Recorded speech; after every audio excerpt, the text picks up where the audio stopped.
Silipin naman natin ngayon ang bentahan ng mga pampaswerte sa Divisoria. May ulat on the spot si Lia Manyala del Castillo. Lia? Rafi, bagsak presyo na ang ilan sa mga bilog na prutas na ibinibenta dito sa Divisoria.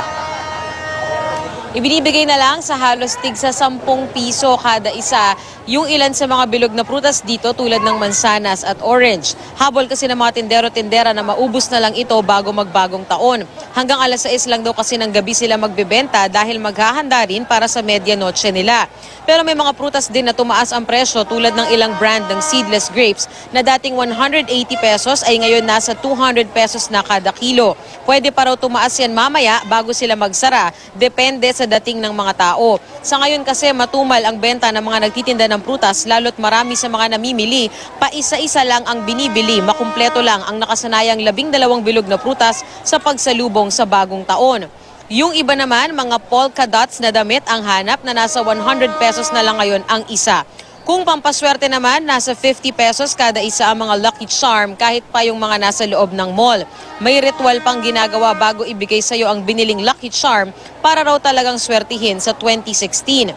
Mabenta rin ang electric firecracker na made in China na hindi gumagamit ng apoy o pulbura.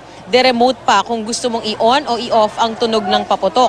Bagsak presyo na rin ang mga 4-in-1 na torotot na binibigay na ng iba sa 3 for 100 pesos. Iba bargain pa raw yung presyo niyan mamaya.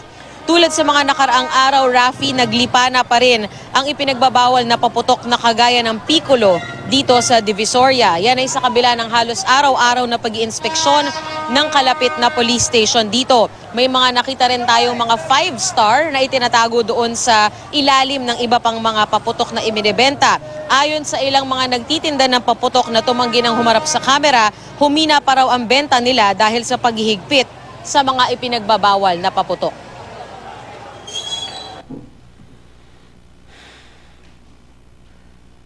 Thank you na lang, sir. Thank you.